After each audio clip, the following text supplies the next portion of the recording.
Salut à tous, on se retrouve pour l'épisode 3353 du Zap Image. On commence aujourd'hui, ce jeudi 10 juillet, avec les résultats de la veille. On commence rapidement avec l'Euro féminin, parce que les Françaises jouaient hier soir leur deuxième match de cet Euro féminin. C'était contre le Pays de Galles et victoire 4-1 des Françaises, donc score parfait, surtout qu'elles avaient gagné le premier match contre l'Angleterre, donc 2 matchs, 2 victoires. Elles sont déjà qualifiées bien sûr pour la suite du tournoi. 14 tirs, 8 tirs cadrés et 4 buts ont été marqués, donc fantastique bien évidemment. Donc il faudra finir le boulot et essayer de valider cette première place dès le prochain match bien sûr contre les Pays-Bas. Donc Majri a été la femme du match, donc félicitations bien sûr à elle. Et concernant l'autre match dans la même poule, l'Angleterre contre les Pays-Bas, et c'est les Anglaises qui se sont imposées 4-0 lors de cette rencontre. Un match totalement dominé par l'Angleterre qui avait perdu le premier match contre la France. Elle devait absolument s'imposer, surtout que c'est elles qui ont gagné le dernier Euro féminin. Donc 17 tirs, 6 tirs cadrés et 4 buts ont été inscrits par cette sélection anglaise. Et du coup ce classement de ce groupe D, donc la France 6 points, l'Angleterre 3 points, les Pays-Bas 3 points et Pays de Galles 0 points. Donc c'est que j'avais dit que la France, elles sont déjà qualifiées, mais pas sûr parce que sinon à côté de la France on aurait déjà marqué le petit cul, ce qui veut dire qualifié. Donc elles peuvent toujours se faire éliminer. Bon, ce serait une circonstance de fou, c'est-à-dire qu'il faudrait qu'elles perdent contre les Pays-Bas, que l'Angleterre gagne contre le Pays de Galles, ce qui est réalisable, mais qu'elles prennent énormément de buts. Voilà, parce que pour l'instant, elles sont à plus 4 de différence de but et les Néerlandaises sont à moins 1. Il faudrait qu'elles perdent contre les Néerlandaises, on va dire 5-0, voilà, pour être éliminées. Bon, pour l'instant, elles sont très bien parties. Un nul contre les Néerlandaises suffirait bien sûr pour obtenir la qualification et surtout la première place. Donc voilà, concernant ce groupe D. Donc aujourd'hui, c'est les 3e matchs de poule et aujourd'hui au programme Finlande-Suisse et Norvège-Islande. Les 2 matchs en même temps dans cette poule de ce groupe A. Donc la Norvège, on peut voir, il y a bien le petit cul à côté, donc ce qui veut dire qualifié. Donc elles 6 points, elles sont sûres d'accéder au tour suivant. Donc voilà, tous les matchs se joueront en même temps ce soir pour savoir qui sera qualifié. Et sinon les autres groupes, parce qu'il y a 4 groupes, donc le groupe A, le groupe B, donc l'Espagne pour l'instant elle est sûre d'être qualifiée. L'Italie, Portugal, Belgique, donc les matchs auront lieu eux demain. Et le groupe C, donc avec la Suède et l'Allemagne, eux déjà qualifiés avec 6 points. Donc Danemark, Pologne, 0 points. Donc là, avec ce Suède, Allemagne après-demain, on saura bien sûr qui finira en tête, si un vainqueur, bien sûr, entre ces deux équipes. Et le groupe D, bien sûr, comme je dis, c'est le groupe de l'équipe de France. Au clôture, cette page Euro féminin, maintenant on bascule sur la Coupe du Monde des clubs. Et bien sûr, on va parler de cette rencontre hier. Donc je peux regarder le match de la France contre le Pays de Galles. J'ai plutôt regardé ça bien sûr, le Paris Saint-Germain contre le Real Madrid. Et le résultat, une 4-0 pour le PSG. Qui aurait prédit une victoire autant écrasante de Paris contre le Real. Donc voilà, Fabien Ruiz, Dembélé, Fabien Ruiz, Gonzalo Ramos. Donc doublé déjà de Fabien Ruiz. Il y avait 3-0 au bout de 24 minutes de jeu. Et j'ai regardé le match, rien à dire. Paris était totalement supérieur à cette équipe du Real Madrid. Pour l'instant les gars, il y a une nette différence de niveau entre le Paris Saint-Germain et le Real. C'est vrai que dans le passé, souvent le Real a fait mal au Paris Saint-Germain. Mais hier, c'est bien Paris qui a été bien meilleur que le Real.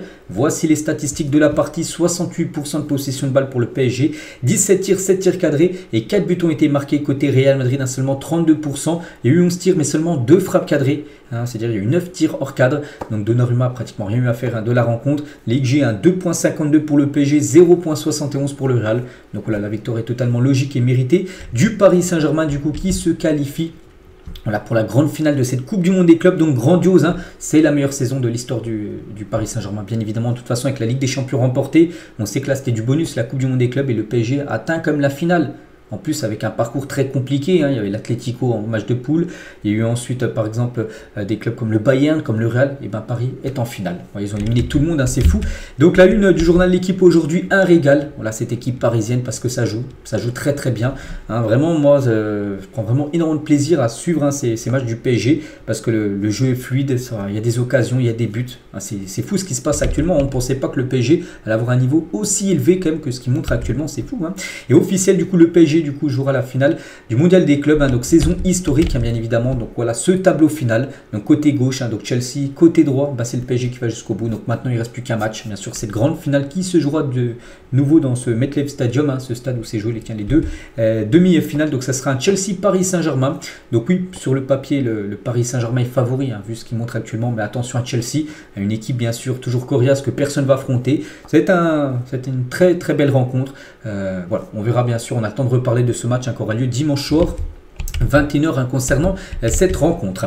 Et pour revenir nous sur le Paris Saint-Germain, donc le PSG sur cette Coupe du Monde des clubs, donc c'est 6 matchs c'est 5 victoires, donc une défaite contre Botafogo. Mais voilà, vaut mieux perdre en match de poule que perdre par exemple en demi ou quart. Parce que là, en demi ou quart, c'est fini. Que voilà, tu perds en poule. Bah, tu peux quand même, bien sûr, si tu gagnes tes 2 autres matchs de poule, aller jusqu'au bout et peut-être gagner la compète.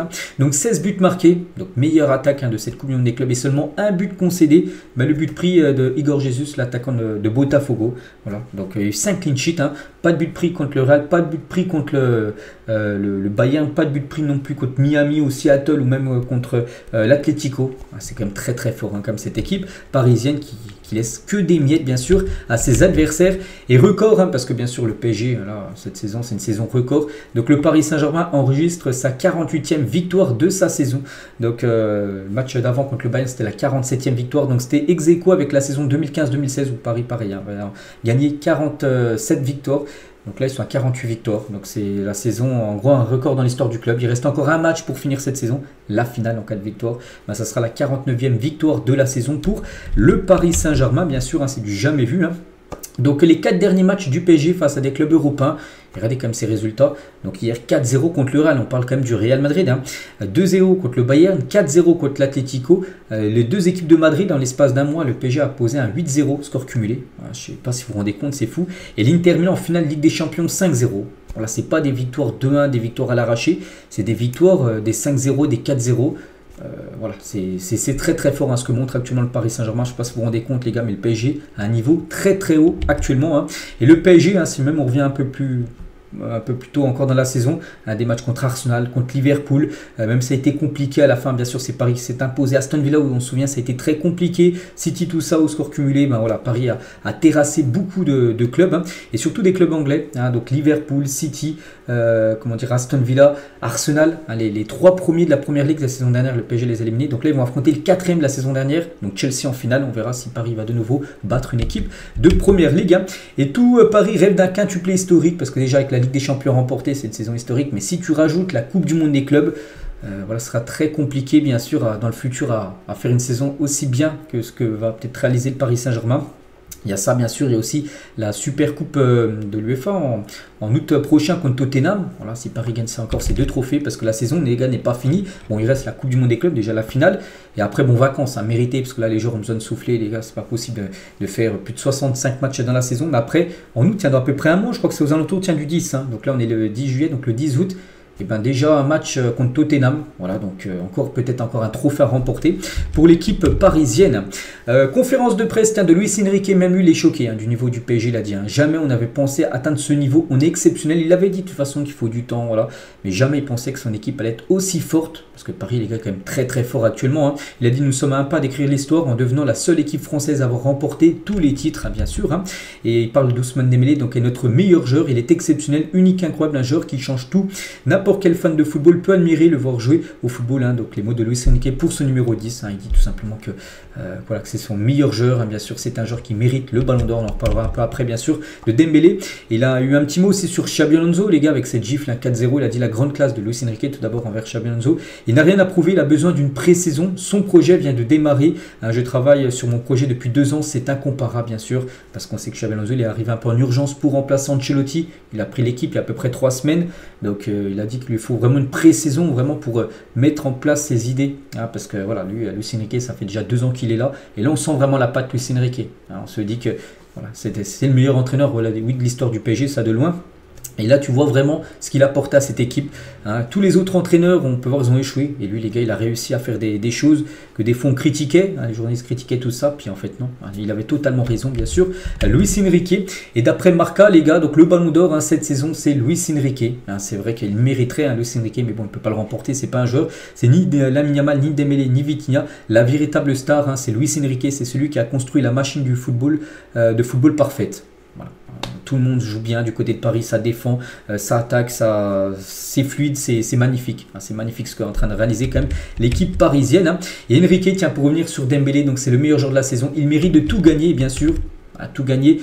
On espère la Coupe du Monde des clubs, tout ça, les autres trophées, mais aussi le Ballon d'Or individuellement. Et c'est vrai qu'avec le match encore réalisé hier d'Ousmane Dembélé, j'ai l'impression que ça y est les gars, il est pratiquement sûr de le remporter. Donc Dembélé a peut-être définitivement réglé la question du Ballon d'Or, lui qui avait loupé, on se souvient, les 3 premiers matchs de poule. Il avait commencé de nouveau, je crois, forfait lors du match contre Miami. Il avait commencé remplaçant. lors du match contre le Bayern. Mais hier, il a bien été titulaire. Et voilà, les gars, en l'espace de combien 8 minutes, 6e passeur D, 9e buteur. En l'espace de 9 minutes, il a peut-être gagné le ballon d'or hier, validé. Bien sûr, Ousmane Dembélé, ce trophée les gars, qui sera décerné dans à peu près 2 mois, donc le 22 septembre prochain. Et c'est vrai qu'avec son match hier, et là cette finale en perspective, c'est que Dembélé a de fortes chances maintenant de remporter bien sûr le ballon d'or et Oro, donc or en gros, la mention de Désiré Doué pour son pote et futur ballon d'or Ousmane Dembélé, parce que comme j'ai dit, il a marqué énormément de points. Et Dembélé, pour vous dire vraiment qu'il est décisif dans les grands matchs, il était décisif sur ses 7 dernières titularisations compétitions internationales. Donc regardez, les équipes en face, c'est du Real, c'est de l'Inter, c'est d'Arsenal, Aston Villa, Liverpool. Soit il a marqué, soit il a fait une passe D, ou soit même des fois il a fait les deux, comme lors du match hier contre le Real. Un but, une passe D. Pour Ousmane Dembélé, donc quel joueur, bien sûr, ce Ousmane qui va certainement remporter le ballon d'or. Et le Journal Sport, donc Journal Sport, c'est un journal catalan, donc un journal spécialisé sur l'équipe du FC Barcelone. Même eux, ils disent, s'il y avait encore des doutes par rapport à si c'était Lamine Yamal ou Dembélé, il a dit. Donc Dembélé a tout effacé en 10 minutes avec le match hier. Il est désormais l'unique favori pour le ballon d'or. Même les médias espagnols disent en gros que voilà, pour Lamine Yamal c'est fini. En plus ils n'ont pas participé à la Coupe du Monde des clubs, bien sûr le Barça. Donc voilà, comment dire, Dembélé devrait remporter bien sûr ce ballon d'or. Et Walid Acharchour l'a dit, le débat parisien pour le ballon d'or, c'est Dembélé ou Hakimi. On l'a dit que lui aussi Hakimi, c'est qu'Hakimi, après le ballon d'or les gars, il peut pas être coupé en deux, tu peux pas non plus en donner 2-3, c'est que un joueur, c'est qu'il y en a plein, des joueurs du PSG, il y a Dembélé, oui le mérite, Hakimi le remporterait les gars, ce serait totalement aussi logique, Vitinha le remporterait, ce serait pas un scandale, même Fabien Ruiz les gars, il venait à le remporter le ballon d'or, ce serait pas non plus un scandale vu la saison qu'il est en train de réaliser. Après voilà, il y en a qu'un qui peut le remporter, donc il a dit moi je le donne à Dembélé bien évidemment, mais Hakimi c'est monstrueux, bien sûr, ce qu'il est en train de réaliser actuellement. Toujours tiens avec Ousmane Dembélé, donc tiens Thibaut Courtois, Lou la hargne de Dembous sur le terrain. Pendant le match, je suis allé voir Ousmane Dembélé, je lui ai dit tu presses beaucoup trop, c'est que Dembélé maintenant c'est un... Voilà, c'est pressing. Il en avait marre en gros Thibaut Courtois de faire des dégagements très rapides parce qu'en gros Dembélé était directement sur ses pattes pour essayer de lui mettre la pression. Voilà, ça a marché, comme il y a eu des boulettes, on sait en tout début de match des joueurs du Real, parce que le Paris Saint-Germain a mis une grosse pression. Puis après, ça a amené aux 2 premiers buts avec les boulettes bien sûr de Asensio et de Rudiger. On revient nous sur Achraf Hakimi, quelle saison encore, il n'a pas marqué mais il a été auteur d'une passe D, comme d'habitude. Donc 62 matchs, toutes compétitions confondues avec Paris et le Maroc, 15 buts, 18 passes D, 33 fois décisif. C'est un défenseur droit, enfin je ne sais même pas si défenseur droit ou ailier droit, mais il est très très fort bien sûr. Hakimi c'est le meilleur actuellement sur le couloir droit bien sûr. Au monde, il n'y a rien à dire. Hakimi a été décisif cette saison contre le Real, le Bayern, l'Inter, Arsenal, Aston Villa. Voilà, quel joueur, bien sûr. Ce Achraf Hakimi qui, oui, mériterait bien sûr le ballon d'or. Et il a dit, je sens à quel point nous sommes supérieurs parce que je m'amuse sur le terrain. Tout semble facile pour nous car nous sommes une famille et nous savons jouer ensemble. Et voilà, tiens, Makelele, qui est la question à la fin du match, il a dit, parce que les consultants sur DAZN, Makelele a dit, comment une équipe comme le Real Madrid a pu te laisser partir. Voilà, il a dit que c'est pas lui qui voulait partir à l'époque, c'est le Real Madrid qui l'a mis à la porte. N'oubliez pas qu'il est au Real, il a dû partir, il est à la Dortmund. Et maintenant, bien sûr, je pense que le Real doit s'en mordre les doigts vu le niveau, bien sûr, que montre Achraf Hakimi. Le meilleur joueur du match, les gars, c'est ni Dembélé, c'est ni Hakimi, c'est lui, c'est Fabien Ruiz, l'homme de l'ombre au milieu de terrain. Je me souviens, je ne vous cache pas, les gars, je vais être franc, il y a à peu près un an, où, ouais, à peu près, je disais, ce joueur, il doit partir du Paris Saint-Germain. Et voilà. Vu maintenant ce qu'il monte, les gars, voilà, c'est plus du tout les mêmes propos, les gars. Il fait partie des meilleurs milieux actuellement au monde. Quand je dis actuellement, c'est sur les 3, 4, 5 dernières semaines, bien sûr. Quel joueur, bien sûr, ce Fabien Ruiz qui remporte le prix d'homme du match et doublé pour lui. Voilà, donc quelle performance. Et si je suis nommé au Ballon d'Or, j'espère pouvoir le remporter. Le Ballon d'Or ne dépend pas de moi, j'essaie de faire de mon mieux. Chaque fois que je suis nominé pour un prix aussi important, je suis heureux. Mais c'est un prix sur lequel je ne me concentre pas trop. En réalité, il y a beaucoup de candidats au Ballon d'Or. Donc voilà, Fabien Ruiz s'exprime sur le Ballon d'Or, comme je dis, s'il venait à le remporter, bon, ça sera compliqué parce qu'il y a quand même Vitinha, il y a plein d'autres joueurs qui peuvent le remporter au PSG devant lui, mais je pense qu'il finira facilement dans le top 10, voilà, Fabien Ruiz, ce qui serait une magnifique place bien sûr pour ce joueur, tellement sous-coté. Et voici les notes de ce PSG Real Madrid. On parlait de Fabien Ruiz, dans les notes de l'équipe aujourd'hui, c'est lui qui a la note la plus haute, 9 sur 10 pour Fabien Ruiz. Voilà, une note quasiment parfaite. Donc la note la plus basse c'est Désiré Doué, une note de 5, sinon Dembélé c'est 8, Neves c'est 7, Vitinha c'est 7, Beraldo, tiens on peut parler de Beraldo aussi parce qu'on sait que Pacho il était suspendu pour le match. Beraldo les gars, il a réalisé une performance XXL en défense centrale. Donc Hakimi c'est 8, voilà, tout le monde a eu des grosses notes. Et côté Real Madrid, la note la plus haute, c'est Jude Bellingham, une note de 4, même pas la moyenne mais 4, la note la plus haute. Des joueurs comme Asensio, Rudiger, qu'on fait de grosses boulettes en tout début de match, une note de 2. C'est qu'Asensio, les gars, il a vécu vraiment une Coupe du Monde des clubs catastrophique. Mbappé, Gonzalo Garcia, même Vini, les gars, même Arda Güler, Tchouameni, tout ça, ça a obtenu une note de 3. Même Fede Valverde, à chaque fois qu'il fait ses matchs, note de 3. Donc voilà, hein, par rapport bien sûr aux deux équipes hier. Tiens, on va parler de Vitinha, donc grosse performance, hein, comme souvent bien sûr de Vitinha. On voulait leur marquer plus de buts, mais on n'a pas réussi. Hein. Bon, Paris a quand même gagné 4-0, hein, c'est déjà bien sûr un sublime résultat. Et Vitinha, il a dit, je remercie Modric hein, pour ce qu'il a dit sur moi, parce que Modric, il y a quelques semaines, il a fait une interview en disant que Vitinha, vraiment, c'est un joueur qu'il adorait regarder jouer, hein, que c'est vraiment un joueur de classe mondiale, tout ça. Donc il a entendu ça, bien sûr, Vitinha. Et Vitinha est parti voir Modric hein, pour lui dire merci de ce que tu as dit sur moi. Et Modric, hein, c'était son dernier match, on en reparlera un peu tout à l'heure, parce que là, on parle que du PSG, on parlera un peu Real juste après. Hein. Donc il a dit, c'est un honneur juste de partager le terrain avec lui, hein. C'est un modèle. Voilà l'immense respect entre Vitinha et Modric. On peut parler aussi de l'autre, notre joueur portugais, c'est Gonzalo Ramos, hein, bien sûr, buteur Gonzalo Ramos qui est rentré en cours de jeu. Et on peut voir la célébration qu'il a fait, la célébration pour rendre hommage à son ami, bien sûr, Diogo Jota, qui nous a quitté. Tiens, c'était il y a une semaine, jour pour jour, c'était jeudi dernier. Donc c'est pour ça qu'il a fait en train de jouer à la console, parce que Diogo Jota est un très grand fan, bien sûr, de jeux vidéo. Et du côté, tiens, de ces Parisiens portugais, ben, c'est vrai qu'ils réalisent vraiment une saison exceptionnelle, hein, parce que tu rajoutes en plus des autres joueurs du PSG, ben, la Ligue des Nations qu'ils ont remporté. S'ils gagnent la Coupe du Monde des clubs et l'UEFA Super Coupe peuvent remporter tout ça quand même. Par exemple, Vitinha, Mendes, Ramos, même João Neves. Hein, donc voilà, c'est quand même exceptionnel. Hein, bien sûr, hein, ces joueurs portugais. On continue, on va parler de Donnarumma, comme 5 clean sheets en 6 matchs aussi. Hein. Je ne sais pas si vous vous rendez compte, les gars, c'est fou comme la défense très puissante du PSG. C'est-à-dire qu'il suffit juste de marquer un but. Vu que tu ne prends pas de but, tu marques un but, tu gagnes le match. Mais là, c'est même pas des 1-0 que tu gagnes, c'est des 4-0. Donc tout va bien, que ce soit en attaque ou en défense. Côté PSG, maintenant, il faut finir le boulot contre Chelsea. Dimanche soir, et un homme très heureux, bien sûr, c'est Nasser, le président du PSG, qui a vécu tellement de galères et de cauchemars avec l'équipe parisienne dans le passé. Et regardez, maintenant, il a tout le temps le sourire. Donc là, il y a lui, il y a Infantino. Et juste en bas, là, on peut voir, c'est Pérez, bien sûr, le président du Real. Lui, bien sûr, là, a mis des mauvais jours après cette claque, hein, bien sûr. 4-0. Waleda Cherchour tient au micro de DAZN. Hein, ce PSG, on en parlera dans 20-30 ans comme une référence, un peu comme le Barça de 2010 hein, de Pep Guardiola. C'est vrai hein, que ce PSG, les gars, est très impressionnant. Il impressionne énormément, que ce soit en Europe ou même dans le monde. Tous ceux qui suivent le foot, les gars, même s'il y en a qui détestent le PSG, ils disent voilà, que Paris joue actuellement un football quand même incroyable. Hein. Et Jamie Carragher, tiens, sur X, il a dit regardez ce PSG, c'est comme regarder le Barça de Pep Guardiola. Le Barça de Pep Guardiola dans les années 2010, c'était un Barça, les gars, qui mettait. Voilà, tarif à chaque adversaire. Le PSG, c'est ce qu'on est en train de réaliser. Hein. À chaque adversaire, que ce soit le Real, que ce soit le Bayern ou l'Atlético, à chaque fois, c'est tarif en face. C'est vrai que cette équipe du PSG ressemble énormément à cette équipe de Pep Guardiola à l'époque avec Messi, Thierry Henry, tous ces énormes joueurs. Hein. Toujours avec cette équipe parisienne, c'est qu'on parle beaucoup du PSG. Après, voilà, c'était quand même une demi-finale. La Coupe du Monde des clubs, donc voilà, ils ont gagné, donc tant mieux. Et 91 millions d'euros aussi encaissés. Hein. Vous savez que cette compétition, c'est le jackpot. Donc en gros, s'ils gagnent la grande finale, tu montes en gros à 125. Voilà, tu peux rajouter encore quasiment plus de 30 millions d'euros en plus si tu gagnes. Et si tu perds, au pire, tu rajouteras 15. Hein, tu vas quand même toucher quelque chose vu que tu es finaliste. Mais voilà, hein, tu peux vraiment avoir le jackpot, hein, bien sûr, si tu gagnes le prochain match contre Chelsea. Des membres du Cup, hein, parce qu'il y avait pas mal de supporters parisiens. N'oubliez pas qu'il y avait un pack à 500 € pour la demi-finale et du coup la potentielle finale. Et du coup, ils seront là aussi pour la finale. Bon, des membres du Cup hein, sont arrivés au stade à la 35e minute de jeu en raison des contrôles douaniers à rallonge et des transports. Hein. Bon, il y avait déjà 3-0. Ouais, ils ont loupé les 3 premiers buts. Bon, je pense qu'ils étaient quand même contents, mais ils ont loupé bien sûr le début de match. À noter que le début de match aussi a commencé en retard parce qu'il y avait des embouteillages hein, du côté de New York et c'est pour ça que le match a commencé à 21h10 hein, au lieu de 21h. Et toujours avec Paris avant de basculer sur le Real, hein, donc c'est acté, le PSG portera bien son maillot avec l'étoile seulement en Ligue des Champions la saison prochaine. Voilà, donc les matchs en Ligue 1 par exemple, il n'y aura pas l'étoile. Voilà, hein, c'est acté, hein, ça a été confirmé par la source parisienne.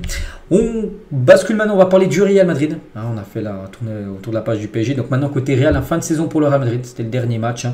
Donc 68 matchs en tout, donc la saison, c'est la Super Coupe d'Europe remportée, c'était en tout début de saison, il y a quasiment un an, il y a 11 mois contre l'Atalanta Bergame. Et la Coupe intercontinentale remportée en décembre dernier, que le PSG jouera. Hein, cette Coupe intercontinentale sera en décembre prochain. Paris, vous avez gagné la LDC, c'était contre Pachuca, ils ont gagné 3-0 en finale. Un adversaire que vous avez aussi pu jouer là il y a quelques jours en Coupe du Monde des clubs. Donc voilà, la saison du Real, bien sûr, c'est une saison pas super. Hein, voilà, côté Real, bien sûr, il y a beaucoup de regrets. Donc Pérez, hein, bien sûr, très déçu après cette. Regardez, la mine. Hein. des mauvais jours pour Florentino Pérez. Vini, les gars, après le 4-0, même lui il est choqué, il se demande qu'est-ce qui se passe du côté de son équipe du Real. Et c'est vrai que c'est du jamais vu depuis 22 ans au Real Madrid. Le club merengue n'avait plus encaissé 3 buts après 24 minutes. Au bout de 24 minutes, il y avait déjà 3-0. C'était plus arrivé depuis 22 ans que le Real Madrid prenne 3 buts au bout de 24 minutes.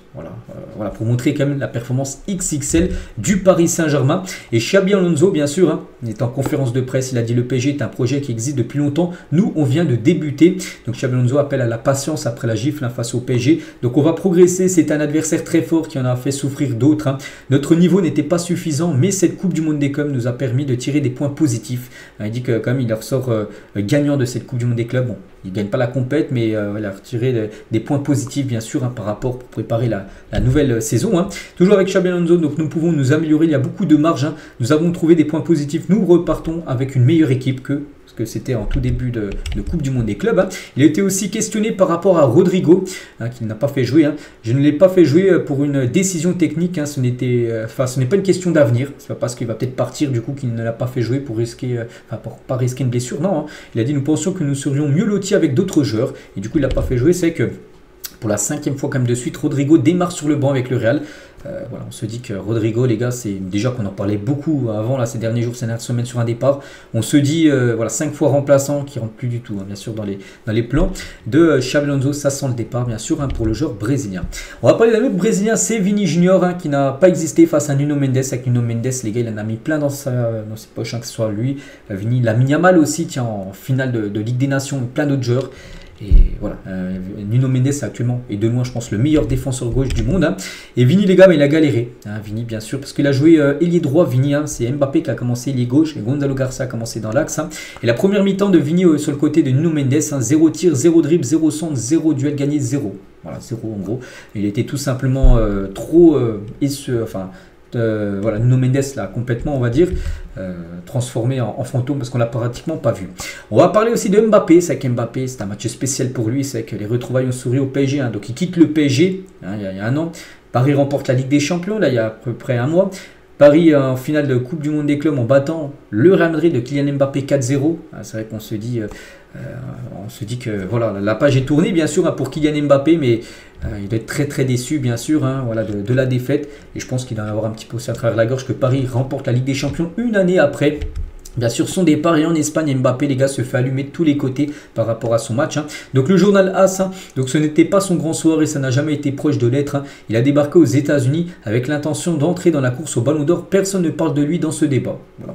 El Chiringuito TV, donc eux, ils sont déjà très cash.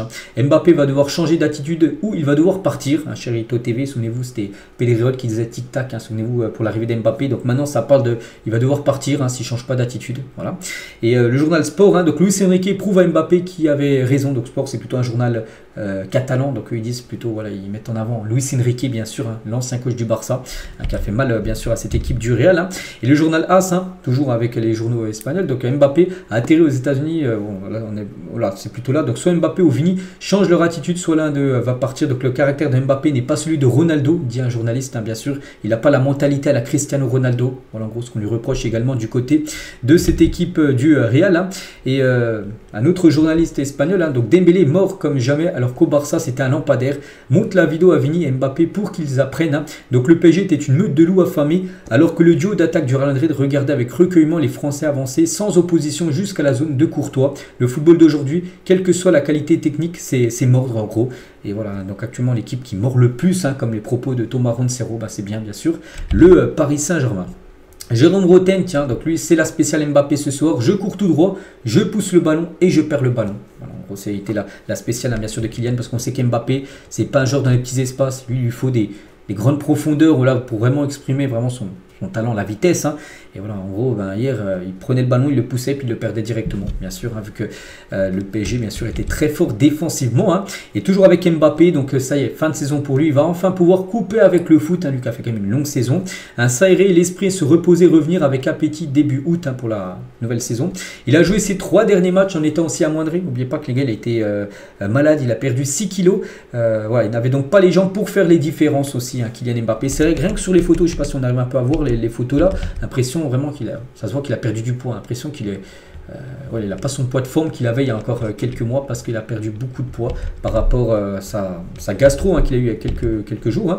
Et toujours avec Kylian Mbappé, donc la Coupe du Monde des clubs aussi n'était pas la compétition qui tient le plus à cœur à Mbappé. C'était quelque chose qu'il a participé parce que le Real était qualifié, mais c'était pas quelque chose vraiment qui voulait absolument remporter. Enfin, c'est le journal de l'équipe qui dit ça aujourd'hui. On va parler de Thibaut Courtois, donc Paris est la meilleure équipe au monde sur le terrain, on n'était pas à leur niveau, on n'a pas pressé, on n'a pas suivi le plan de Xabi Alonso parce que Xabi Alonso, on sait que maintenant il veut que le Real presse un peu comme le PSG, mais ça a été trop compliqué. Ça a peut-être passé contre Pachuca, contre Salzbourg, ces clubs-là. Mais voilà, contre le Paris Saint-Germain, c'était bien sûr à un niveau au-dessus. Donc parfois, une claque comme celle-là fait du bien, ça permet de rattraper le coup. C'est vrai, des fois, il vaut mieux perdre un coup. Et après, peut-être tu te repars sur de bonnes bases. Un peu comme le Barça qui avait perdu en fin d'année dernière, je me souviens, contre l'Atlético. Puis après, ils étaient partis sur une série début 2025. Ils n'avaient pas perdu pendant 4 mois. Donc voilà, des fois, une défaite, ça fait du bien pour lancer après une très grosse série de matchs sans perdre. Et Courtois aussi, il dit les 2 grosses erreurs de Rudiger et Asensio nous ont affectés. C'est vrai. C'est vrai que quand tu commences avec Asensio, déjà qui a fait un mondial des clubs catastrophique, voilà, Asensio, les gars, le niveau est quand même très moyen. Voilà, puis après c'est Rudiger, un pilier de la défense qui perd le ballon, puis du coup ça fait 2-0. C'est vrai que le Real Madrid a très mal commencé. Et le tournoi d'Asensio, donc il concède un penalty contre Al Hilal lors du premier match, exclu contre Pachuca lors du match. Bon, ils ont gagné 3-0, 3-0, 3-1, je me souviens plus avec combien, mais ils avaient gagné à 10 contre 11, mais ils avaient pris un rouge au bout de 8 minutes de jeu. Donc là, c'était passé contre Pachuca, mais beaucoup d'autres équipes ne seraient pas passées. Et là, il remplace Hutzen contre le PSG et coûte un but au Real Madrid. Avec, bien sûr, je ne sais pas trop ce qu'il fait. Il prend du temps à dégager. C'est que la Real Asensio qui a montré de belles choses en novembre quand il est arrivé. Là, on a l'impression que il marque le pas en gros. Real Asensio. On va parler aussi de Luka Modric parce que hier, c'était le dernier match de Luka Modric. Du côté du Real Madrid, lui qui est arrivé il y a 13 ans du côté du Real. Légende, bien sûr. Donc, il est rentré en cours de jeu. Bon, il n'a rien pu faire. Il finit sur un 4-0. Pris face au Paris Saint-Germain et 13 années passées au club. Un petit rappel, c'est 596 matchs du côté du Real Madrid, 43 buts, 90 passes. Il a gagné 6 fois la Ligue des Champions, je ne sais pas si vous vous rendez compte, c'est fou. 5 Super Coupes d'Espagne, 5 Super Coupes d'Europe, 5 Coupes du Monde des clubs mais ancien format, pas le nouveau format là, avec plein d'équipes, 4 Ligas, 2 Coupes d'Espagne et une Coupe intercontinentale. Donc voilà le palmarès de fou de Luka Modric maintenant. Prochain match pour lui les gars, ça sera avec le club, son nouveau club de l'AC Milan, parce que c'est fait, il va rejoindre bien sûr l'équipe italienne de l'AC Milan. Donc voilà, concernant cette légende les gars, Luka Modric, c'est officiellement terminé au Real. Et le dernier match de la carrière de Müller au Bayern, défaite 2-0 contre le PSG, voilà, il y a quelques jours. Et dernier match de la carrière de Modric au Real Madrid, défaite 4-0 contre le PSG. C'est que c'est 2 légendes, l'un au Bayern, l'autre au Real. Les deux ont fini sur 2 grosses défaites face au Paris Saint-Germain, le rouleau compresseur Paris, parce qu'actuellement c'est quand même très fort. Et c'est également aussi le dernier match de Lucas Vazquez du côté du Real. Lui aussi les gars ne sera pas prolongé, il est désormais libre. Lui on ne sait pas où il signera, mais il ne jouera pas la saison prochaine du côté du club madrilène. Toujours sur cette rencontre, on a pu voir aussi le retour de Dani Carvajal, blessé depuis 9 mois. Dani Carvajal, ligament croisé. Donc il a fait son grand retour hier lors de la rencontre. A noter que Militao a également joué. Militao, lui qui n'avait pas joué depuis 7 ou 8 mois, lui aussi il a pu jouer. Eder Militao. A noter que Jude Bellingham, vu que la saison est finie, de toute façon on le savait, après la Coupe du Monde des clubs, il allait se faire opérer. Donc ça, il va désormais se faire opérer à l'épaule parce qu'il a mal à l'épaule depuis longtemps. Il doit faire une opération. Il attendait juste de trouver le bon moment. Le bon moment, c'est après la Coupe du Monde des clubs. Donc en l'absence de 3-4 mois pour lui avec le Real, donc il devrait revenir quasiment octobre. Il va louper les premiers matchs de la saison prochaine de Liga, les premières rencontres de Champions League. Concernant toujours ce match hier de Courtois et Militao sont les seuls Madrilènes à être venus assumer la gifle face au PSG devant les médias. Ils sont tous passés devant les médias. Il n'y en a pas beaucoup se sont arrêtés, à part Courtois et Militao qui ont répondu aux questions des journalistes. Sinon les autres n'ont pas voulu répondre par rapport bien sûr à ce 4-0 pris. Toujours avec ce 4-0, Gareth Bale avant le PSG Real Madrid, avant le match. Il a dit le PSG a joué à un très haut niveau toute l'année, mais la vérité, on la sait tous, le Real Madrid va gagner. Le Barça et le reste du monde sont prévenus. Une nouvelle ère débute au Real. Et score final du coup 4-0 pour le Paris Saint-Germain. Du coup les gars, on revient sur cette finale. On a fait le tour sur le Real Madrid. Bon, voilà, c'était le dernier match. C'était une grosse défaite, mais bon, il faut repartir maintenant sur de bonnes bases pour la nouvelle saison. Donc maintenant il ne reste plus qu'un match, on va dire, en club. Pour finir cette saison qui a été très longue, ce Chelsea PSG. Finale de la Coupe du Monde des clubs, donc dimanche, MetLife Stadium à New York à 21h. Il sera 15h là-bas, comme ça a été le cas. Lors des 2 demi-finales, on pense qu'il fera encore très chaud. Donc oui, pour moi, Paris est favori, mais voilà, ça reste Chelsea en face. Un pourcentage, je partirais peut-être sur 65% de chance pour le PSG et 35% pour Chelsea. Enfin, à chaud comme ça, mais voilà, la vérité, vous savez, ça se passe sur le terrain. Concernant cette rencontre, et c'est vrai que si on regarde le parcours de Chelsea par rapport au parcours du PSG, on se dit que Chelsea a eu peut-être un parcours parcours entre guillemets plus simple, hein, même s'il n'y a rien de simple dans le football, parce qu'ils ont Los Angeles, après Flamengo, l'Espérance de Tunis, le Benfica, Palmeiras, Fluminense pour atteindre la finale, alors que Paris, un petit rappel, il y a l'Atlético, voilà, qui était fort. Bon, Botafogo, Paris a perdu. Hein. Seattle, bon, ok, c'était un peu faible. Après, bon, il y a eu Miami, c'était aussi très faible. Mais après, tu as quand même le Bayern. Hein. Après le Real, puis là, du coup, ça sera Chelsea. En finale, il y a noté que Chelsea a payé 58 millions d'euros pour João Pedro. Hein. Il leur a déjà rapporté 25 millions d'euros dès son premier match, hein, en les qualifiant pour la finale. Hein, parce que, bien sûr, il a rapporté beaucoup d'argent à Chelsea grâce à cette qualification pour la finale de cette Coupe du Monde des clubs. Donc voilà, les gars, ce qu'il y a à dire, hein, sur cette compétition. Hein, quasiment plus de 29 minutes, mais bon. Il y a beaucoup de choses à dire. Rapidement, tiens, il y avait un match aussi à parler. Miami, tiens, de Léo Messi contre, je sais pas c'est qui est peut-être New York, j'en sais rien, Révolution. Bon bref, 2-1 pour Miami. Et voilà, doublé bien sûr de Lionel Messi. Messi, les gars, sur ses 4 derniers matchs, hein, de MLS, 4 fois il marque doublé. En grande forme bien sûr. Lionel Messi. Hein. Et tiens, toujours avec Messi, il est sur le point aussi de prolonger avec l'Inter Miami. N'oubliez pas que son contrat court jusqu'en décembre prochain. Il devrait prolonger du côté de son équipe. Hein. Voilà, il devrait refuser à la Ligue qui lui propose un contrat en or. Hein.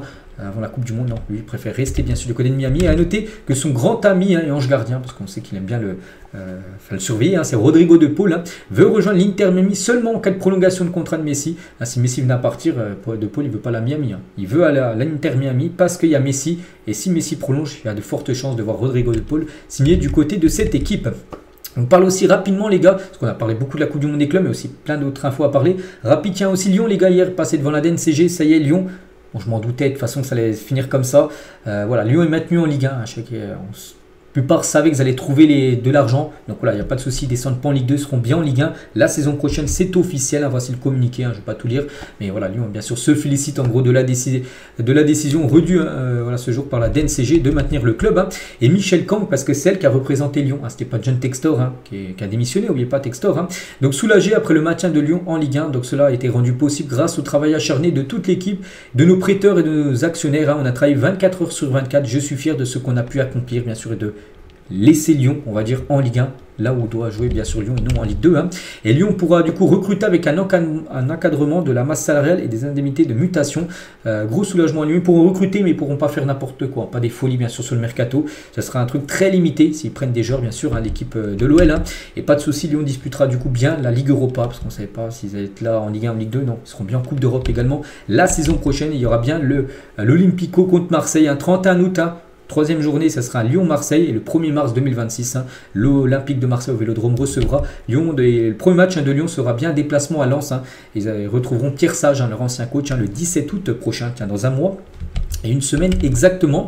Et Ryan Cherki, maintenant joueur de Manchester City, il a un peu permis grâce à sa vente aussi de maintenir Lyon en Ligue 1, hein, avec cet argent qui a été montré dans la DNCG. Donc la story de Ryan Cherki qui a une pensée pour Lyon maintenu en Ligue 1. Il est content bien sûr, hein, voilà, que Lyon reste bien sûr en première division française et toujours avec Lyon. Et pour finir avec le naming aussi, Groupama Stadium, parce qu'on sait que le stade s'appelle Groupama Stadium du parc est bientôt terminé. Voilà. Donc Groupama voulait prolonger, mais John Textor, l'ancien président, aurait mis trop de temps à valider le dossier. En gros, hein, un contrat qui rapporte entre 7 et 8 millions d'euros par an à Lyon. Hein, c'est quand même une belle rentrée d'argent, hein, pour juste appeler le stade Groupama Stadium. Et du coup, le naming prend fin le 31 juillet prochain, là, dans 21 jours. Voilà. Donc du coup, peut-être qu'il y aura un nouveau naming, mais ce sera plus Groupama parce que John Textor, les gars, a pris trop de temps en gros à reprolonger le contrat, alors que Groupama voulait, hein, c'est John Textor qui a encore fait n'importe quoi. On va parler aussi rapidement de Musiala, les gars, qui donne de ses nouvelles, hein, par rapport à la blessure, souvenez-vous qu'il a eu face au PSG en quart de finale. Donc merci pour tout le soutien, l'opération s'est bien passée, il n'y a personne à blâmer, hein, ce genre de situation arrive, hein. Il n'en veut pas à Donnarumma, parce que c'est un contact avec Donnarumma bien sûr, hein. Et merci pour tes vœux, et ne t'inquiète pas, c'est le foot, hein, le commentaire de Jamal Musiala sur la publication de Donnarumma, hein. Donnarumma a regardé son compte Instagram, et Musiala lui dit, voilà, merci pour tout, c'est le foot en gros. Voilà, c'est pas de ta faute en gros, c'est un duel et malheureusement c'est vrai qu'il y a eu une fracture comme du péroné, hein, pour Musiala qui reviendra normalement début janvier voire février 2026. On peut parler aussi de Lamine Yamal. Donc dans 3 jours c'est l'anniversaire de Lamine Yamal, hein. C'est fini, Lamine Yamal 17 ans, 16 ans, non c'est 18 ans là, le 13 juillet. Et détail de la prochaine fête d'anniversaire de Lamine Yamal, donc il aura lieu à Barcelone le 12 juillet, donc dans la nuit de samedi à dimanche, du 12 au 13 bien sûr, hein. Donc il y aura beaucoup d'influenceurs, de streamers et de chanteurs. On peut voir par exemple Ozuna, Speed, hein, donc un streamer, Ibai Llanos aussi un streamer, lui je sais pas c'est qui le quatrième là. Bon bref, ils seront tous invités, voilà, du côté de la fête d'anniversaire, hein, de Lamine Yamal qui aura à Barcelone. Hein. Et politique très stricte, hein, pas de téléphone portable lors de l'anniversaire. Tout le monde devra poser son téléphone à l'entrée. Aucune image ne sera divulguée. Voilà, donc on ne saura pas voilà, ce qui se passera bien sûr dans cette soirée d'anniversaire de Lamine. Hein. Donc c'est le 12 hein, et le 13, jour de son anniversaire dimanche, il doit aller à Barcelone. Enfin, il sera déjà à Barcelone parce qu'il y aura les tests médicaux. Et le lendemain, le 14, hein, ça sera reprise sur terrain de l'entraînement pour bien sûr le FC Barcelone. On finit aussi tiens, avec Ronaldo. Il y a 7 ans jour pour jour, c'était un 10 juillet. Et ben CR7 quittait le Real Madrid pour signer à la Juventus Turin. Voilà, donc c'était il y a 7 ans bien sûr, l'annonce de l'arrivée de Cristiano hein, qui avait été acheté quand même 90 millions d'euros hein, par la Juventus Turin. Il y a toujours avec des jours pour jour, tiens, ça concerne également Ronaldo. Il y a 9 ans, jour pour jour, l'équipe de France perdait à la maison en finale de l'Euro face au Portugal. C'était un 10, hein, le 10 juillet 2016. Hein. Et voilà, le Portugal s'imposait 1-0 grâce à Eder, hein, qui a marqué hein, le poteau de Gignac, tout ça on se souvient. La France avait plein d'occasions, ils n'avaient pas réussi à marquer. Et puis voilà, Eder avait fait une frappe de plus de 25 mètres. Et il avait battu, c'était qui Hugo Lloris, je crois, le gardien à l'époque. Et on finit les gars aujourd'hui avec le Mercato. Parce que j'ai rien dévoilé aujourd'hui au Mercato parce que j'ai une chaîne spéciale Bisbee Mercato. Je sors tout à l'heure une vidéo à 17 h. Il y a plein d'infos les gars. Il y a plein d'infos Mercato, là, des transferts qui vont se faire dans la journée. Je vous parlerai de tout ça bien sûr sur cette chaîne là. Donc voilà les gars ce qu'il y a à dire aujourd'hui. J'espère que ça vous a plu. Donc nous on se retrouve demain vendredi hein, bien sûr pour le prochain numéro. Je vous souhaite une très bonne journée et à demain.